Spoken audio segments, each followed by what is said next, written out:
Now we'll move on to the panel discussion.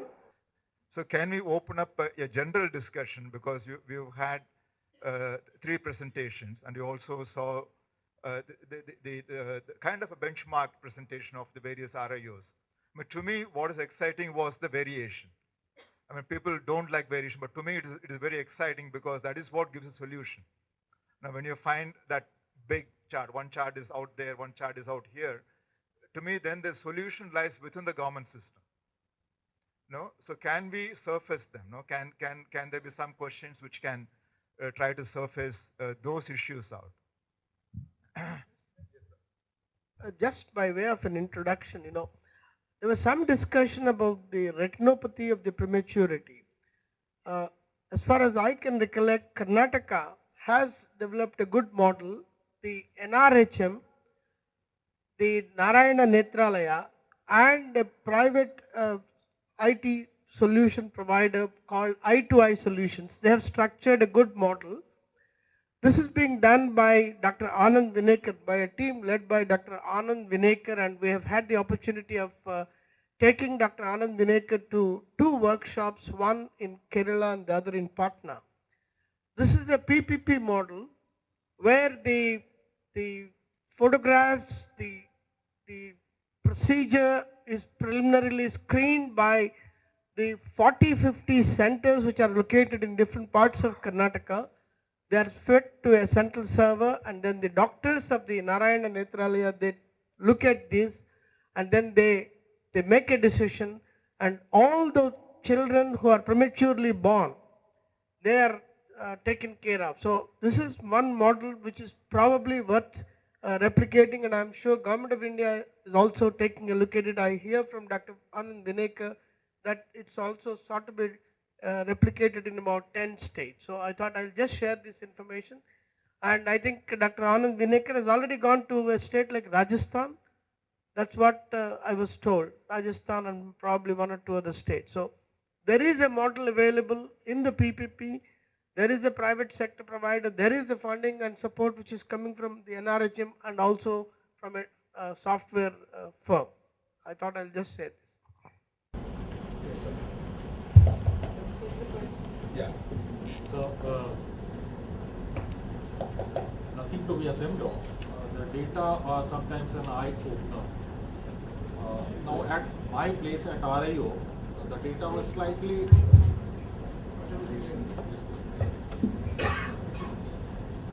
So the data was, there was slight discrepancy in the data. Now we see nearly 45,000 patients, and there are just 4 consultants, 2 residents, and 2 DNB students who are working. So now we have to prioritize which patient to see. All the patients are kind of referral patients. So we have to prioritize which patient to see. We need to give due importance to the OPD purposes, OPD also, and to the operative procedures also, and we have to make balance out of that. Now my point is that can we make some kind of recommendation so as all the RIUs are standardized? 1. Number 2, the funding is not exactly in the tune of funding which we want to have. To have a kind of development program, to have a kind of improvement in the expertise as well as in the improvement in the instrumentation. Third and foremost point which I want to say is the procurement process is not always easy. The RIO Patna was doing fantastically well in 2002, suddenly one instrument procurement, and the team was disintegrated because there were some litigations and police case and everything. And now the procurement process is something like that. It is really difficult to procure. Somehow we are procuring the instrument. So can we have kind of guideline that one RIO is purchasing, that procurement process can be implemented at other place on the same time? There should be a guideline for the government. We have times and time again we have asked to the state government official for implementation of such thing, but it has never happened. I'm from RIO GOH, Chennai. We have backing from both state government and the central government. Okay, it depends on what you ask for. So, but some of the institutes, what I hear is they return the money, allocated money. If you don't utilize, the next day don't allocate. So you need to have a list of things which you want for the next financial year. So you need to form a list of things what your priority should be clear, and you have to ask it shall be given. That's what we've been doing. We are in par. We have all the equipments necessary except LASIK.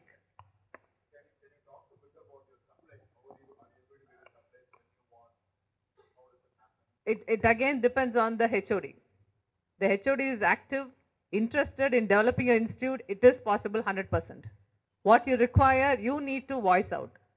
And you have to prepare and talk to the person concerned. Like in our state, we have the TNMSE. Okay, that's a centralized supply of things to be for the different institutes. So it's again depends. We have 3 medical colleges in city. We are doing much better than much better than the other 2 colleges. So again depends on the HOD. But one negative point in our state government is maintenance of the equipment. They don't pay the money for the maintenance. So with our personal influence, we try to get the things repaired. And the payment takes a very long time. It is a personal relationship which we are able to maintain with the companies concerned. So that is a very big drawback. Otherwise, we are able to get things, whatever we want. Now all the theatres have 2 to 3 phaco machines. All the tables have street lamps. Each theatre has about 4 tables. For example, I'm saying it is possible to get, and you two need to know the priorities, what you want. My point was, ma'am, Can I ask the question? it's not like that people are not working for that. No, I think- 40,000 patients are being seen by 6 consultants, 4 consultants, and everyone is trying to do that. The point is that when some hitches develop, like at RIO Patna, then the procurement process becomes too lengthy. If I start, like I started procurement of process for OCT in 2007, and I got that in 2010. Somehow, for that I had to fight it out. Now, if there is a system which says that, look, RIO Trivandrum or RIO Calcutta has got OCT at this price, you can procure this, and the government is sending a guideline, then it will become easier for us people. Yeah, I think, Rajshekar, correct me, I think there was this thing that if some good RIO had put in already a rate contract, that could be followed by others. This instruction was out, where I was told this when I joined in, and that is available. Second thing is, this question about procurement comes up very often. In the 12 plan, we'll have to look at it. Maybe we try putting in place a rate contract. But the government of India has already established a central procurement agency. The other option is that agency procures and gives it to all the states. Maybe that's one option we will try to consider. Probably the delay could be because you're not showing enough statistics. Suppose you ask for one particular equipment, you should know statistics. So many patients are coming for this Excuse me. particular ailment. Yeah, I Yes, would like Rajshekar. to say one thing. Like we have seen the success story of Gujarat. The success story, what is behind the success story is they have a purchase policy which doesn't have the entire tendering process. They straight away purchase the equipment which is best available at the market without the tendering process, which is normally followed in all government offices. So when we are talking about purchase policy, we should have a uniform purchase policy all over the country, especially in the public sector. So we can also get a success story in other places, maybe RIO Patna, which is not able to perform because Bihar per se has a lot of procurement problems. So what the main requirement in building an organization in this would be that we would require a uniform purchase policy, which is actually important to be put in place.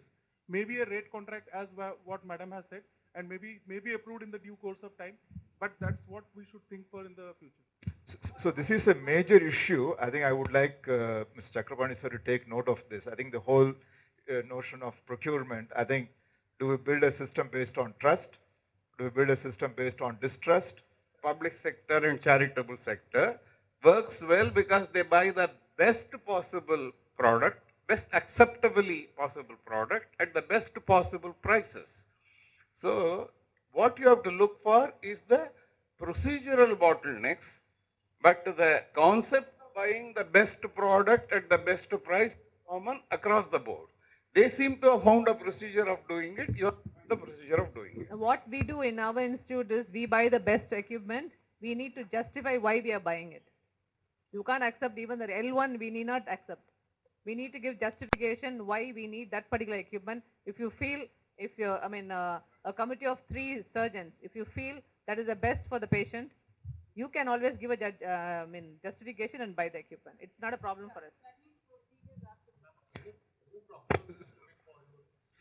So can we migrate from this? I think we've taken this point that procurement and supplies is becoming an issue, and we need to address this. So I think having raised and surfaced it, I would recommend we move on to another issue. If somebody, I had many hands. Is it a different issue? Okay. The success story of Aravind Eyecare system and the Vellore Christian Medical College that we have got, and I don't know exactly. Yeah, I don't know about in these both the institutes, the faculties are fixed. They are doing from the day and night at the same institute for the lifelong. And I don't know the picture at Ahmedabad RIO, but in our institution, like RIO Kolkata, when someone is doing a developing box, and at the peak of the moment, he is being transferred to some other place. And if this thing can be changed, I think the RIOs can develop much better. So it's again a very critical issue, and again it is worth taking it up in the spirit of it's being offered. I think in wherever, if you look at other countries where they have transformed health systems, Singapore or China or wherever it is, they brought in a lot of autonomy and along with it accountability. And I think they have addressed this problem in the sense that the local person decides whom they want to hire, and then there isn't any of this transfer thing going around. So I think this is again something one would have to look at. Yeah. So, Calcutta, because the longest director of an RIU ever is in Calcutta, Dr. I.S. Ram. Was. Nobody else has had. So apparently the same place had a very long tenure director, the same place having this again is very much of a state subject, but I think the whole issue is that, I think it's a philosophical question. Now, to build institutions, you need people. You need a certain amount of continuity and permanence. I don't know what the downside to that is, that they have to be transferred. So I think this again is a thing that needs to be addressed. so light away that the tenures of the ophthalmic doctors, I think, are certainly longer than those of IAS officers. At least in states like Andhra Pradesh. At least in states like Andhra Pradesh. I have seen, some of us have been subject to that kind of a thing. We have had 30 postings in 30 years. So, sir, that is why we admire you all. How do you understand? I fully share the concern. Tenure is a very important factor. By the time we understand an issue, it's almost a year. So there's no way that any transformation can be brought about. I fully share your views. The states like Tamil Nadu and now Bihar, I think, are doing reasonably well because of the tenures of officers. I know that in Tamil Nadu, I think the health secretary has been there for almost now 6-7 years. Now she's changed. Yeah. Now I think I think reasonably good tenures. I think they have made that has made a significant contribution. Bihar, I can see officers contributing because of the longer tenures. It's a very important factor. It is an area of concern. I fully agree with you. Can I add, sir? There was one medical colleges people are being transferred to another. So our state come up with a policy and they ask for an option. We separate the cadres. You remain in one medical college, you will remain there throughout. And so now we have 2 government medical colleges. One is your one, where I am serving, and the other one is one which is older one. So we now have separate cadres for the 2 colleges, and all the consultants will remain at that cadre. At the time of recruitment, they are asked which medical college you want to serve, and throughout their career they will remain there. I'm from Himachal Pradesh. So I think Mr. Tulsiraj, there should be some quality control program So we can maintain a homonymous outcome of the surgical procedures. Because of the expectation of the cataract surgery is very high with everyone. It's a good suggestion. How can we have some kind of a quality benchmarking? That's what it's saying, no? Control in the sense, control has to come from locally. Control can't come from outside on matters like this. But certainly if there is some benchmarking system, like we showed here on productivity, if you had something that can help as well, yeah. As Secretary Madam had mentioned, that the review process, the performance and appraisal needs to move away from being cataract centric. In addition to that, ma'am, it's a request if we could possibly incorporate before the state government decides to take some punitive action against an eye surgeon who appears to be complacent or in some state of reverie and is not performing well, before punitive action in the form of transfers or bad annual confidential report is done, possibly we could set in place a mechanism for a kind of a motivational workshop which could possibly include a short-term fellowship to a center of excellence, which could probably, encourage the person to start working, and then if all else fails, then of course the steps which are, which are already in place are always there as a last resort.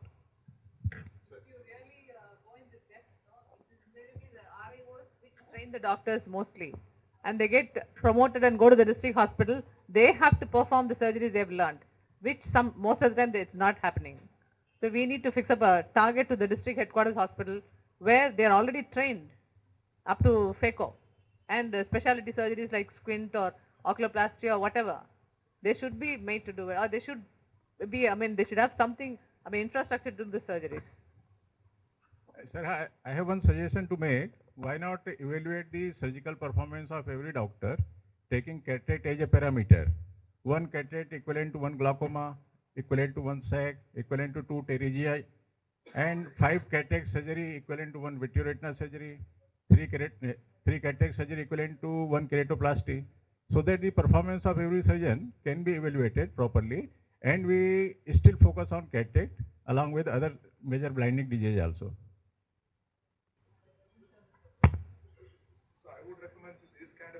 Can be locally piloted, and if it gains acceptance in your own fraternity. It has to be done at the Government of India level. No, not necessarily. You can. The answer to that is it doesn't serve the purpose. The whole idea of the entire thing is to eliminate blindness. Yes. The main easy way to eliminate blindness is take care of cataract. Taking care of cataract is to teach people to do surgery. Whatever the method of surgery, it's okay. ECC, SACS, FACO, whatever. You don't make the person even more blind by having a bullous catopathy post-operatively. See that the surgery is done well. Properly train the person to do a good surgery to get a better outcome. So that's the idea. There's no the point. point you was trying to make was, since people Equalize. do You cannot different equal things, one cataract equal to two. No. You just suggestion is making, since people are doing different kinds of procedures, because you can't compare. That is different. That is different. Yeah. That is matter. different totally. Yeah. So it's making a different point actually. Yeah. Yes, sir. What about generating funds? Like in public sector, we cannot ask for the money. And there are slogans by politicians that everything is free in the hospital. All medicines, even if you have to give intravitreal Avastin, it is free. So what can the doctors do then? Should they stop working, or should they simply do only basic minimum surgery? Since our job is to train also. If what is happening in RIO is that we are not even able to, in many centers, they are not able to even train on cataract surgery. What to say of diabetic retinopathy and Why is it called RIO? I really wonder. That is There's a lot of discrepancy exactly. between RIOs of different states. I don't That is accept what I am saying. quite number of RIOs are RIOs. Okay, you don't have faculty, You have to you don't have the standardize- infrastructure, you don't have the number of beds, etc. Just a map, let me let him finish finish. my. Yeah. So what I am saying is that standardization of RIOs should also be done. All the facilities should be available. We are saying that they are tertiary care centers, so that is why my submission is.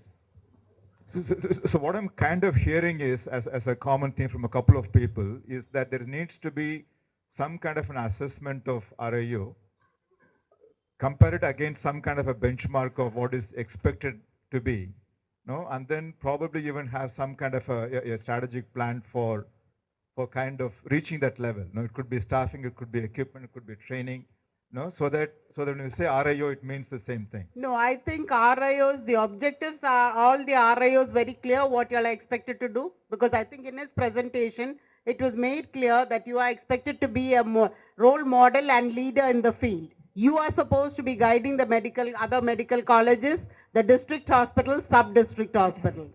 To do that, what you have in terms of infrastructural facilities, in terms of human resources, in terms of other facilities and needs, that's a different thing. But please be sure of your objectives.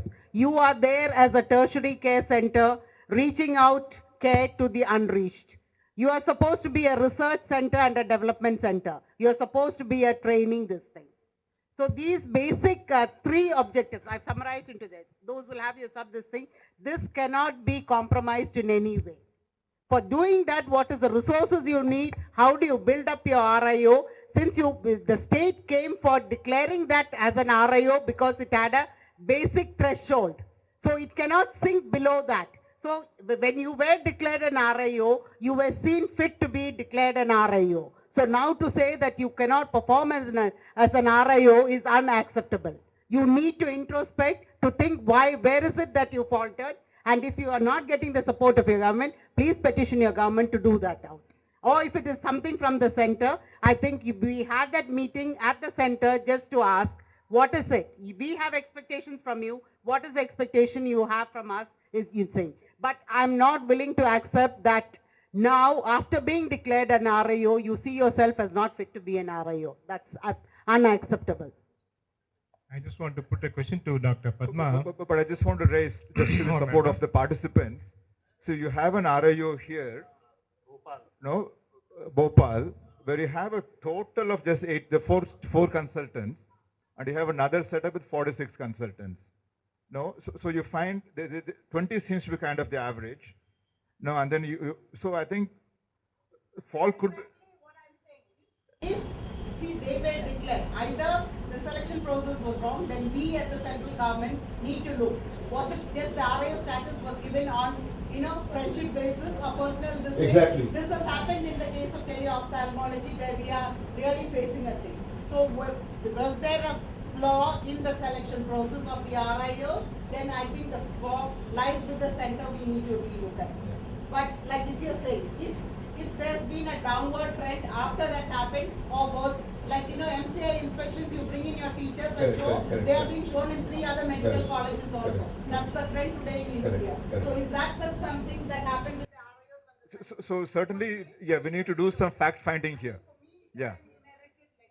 Yeah. But that doesn't solve the problem. Correct. I don't want to take coverage under the fact that it was something inherited. We need to introspect and look forward. This is not a fault finding this thing. We need to put our heads together to find a solution. So if you think this has gone down after that, let us check out what happened. Let us see the process. Why did this happen? Or why did we let things slip away? Correct. And what is it that we need to take this forward? That is the question. See, I said, if you are an RIO, look at the human resources, look at the infrastructural facilities, look at the wherewithal you have to continue in that position, And if it is there, you feel that support is not available, please let us know. Yeah. So like you said, I think here we need to do some introspection, fact finding, and then see where the real issues are. Now to see how, because the people heading it also must have just come in. I mean, it could also be legacy for them, so we don't know. Yeah. So they also been the same kind of a soup. Yeah. That's why I said that those problems. Yes, sir. Sir. And still, I believe and I experience that major burden is shared by government sector, and it has to be, because this is the major liabilities of the government. All RIOs can be worked like IITs. This is sponsored and supported by major industries. Like partners like AEH, Aravind, Shankara, LV, AIMS, these can take up one RIO of a state and supports in all the way. This I also earlier spoke about twinning program within RIO's medical colleges. Can we twin up? Can we see as part of this thing? Or we often have apprehensions when we talk about the pharma industry. But maybe is there a partnership where they can support out? I mean, we'll say, apart from that, so we need to look at all these issues, and I think let this meeting come up, throw up what are the suggestions which we need. And I think you need to be free and frank. That's my urge, my appeal to all of you, because as we are going to actually prepare and formulate our 12 plan, we do not know the size of the envelope that we are getting. And if you look at NPCB, until the 10th plan, we were just at 450 crores.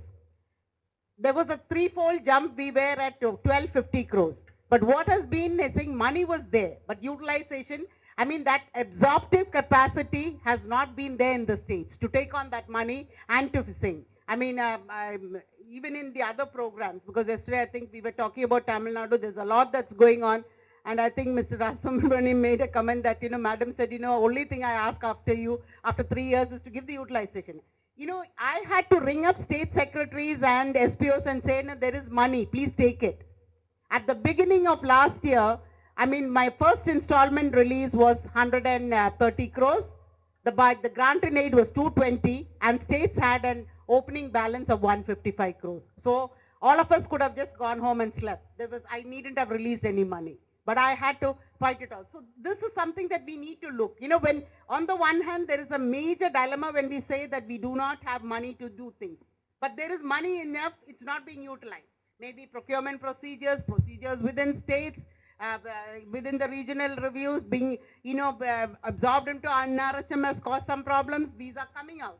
So we really need to look what is it. How do we work around this to ensure that the states the same? And this year, now, the financial guidelines are already out. The Ministry of Finance has announced austerity measures.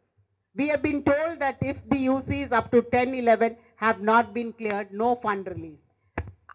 For me, the position as a program manager would be, I'm already at the first quarter. No money has been released. States are not asking for it, but I have to. And if you don't release money in this, your envelope is again going to be cut. Because we say that, financial procedures have been, second, it has been made easy. But I think after 30 years in government, I find, we are into measures which are much more difficult than we think. So these are things we really need, and those of you who are working in the states, you know it out, to get the proposal sent out. So have a look at these. Where is it that we need to tackle? What is it that we need to strike to really ensure that the program takes off? That's what. So we'll take this twinning as a good suggestion, but also recognize that it can also be other RIOs can also become the twinning partner as well. So we are about 15 minutes beyond schedule. So one last question. This is lunchtime question. No, moving to a different aspect. So your outreach camps and school health programs, you have an optical unit with you. Now most of them, like I am in medical college, I do school health programs also and I do outreach camps also. But when we do and I carry a portable auto refractometer with me to do refractions at site. But the problem is giving the spectacles to them. Now what we have done is by tendering process, we have identified the lowest person optical shop will give us spectacles. But we need to collect all the prescriptions, give it to them, then he takes 15 days to prepare the spectacles and then give them. We have to go back and give them. This is an elaborate process. So it becomes difficult for us to see to it that the people who are prescribed spectacles, if an optical unit is there with the team and on the spot you are giving like you are giving, could this be incorporated in our program, madam? And can every medical college be asked to have a own optical unit which can be taken along with the team? The purpose why we are holding the workshop today is precisely that. Yes. Yeah. She is exactly making the point. I think she also says we have optometry school attached to our institute. Yeah. So we asked the government for permission to have an optical shop in the hospital, correct, where with the minimum payment for the patient, yes, we can have home maintenance some money. Yes. Government is not happy to give the permission. Not happy. Not happy to give. Not happy. So They this think that could be like a we may have policy some recommendation personal again. recommendation. Yeah. Think out of the box. Correct. Think out of, what is it Yeah. possible? There is nothing wrong. Okay, We have students, we have the infrastructure. There can be a policy decision that every department of ophthalmology should have an optical have unit optical attached to shop. it. Yes. Yeah. This could be a policy. Yes.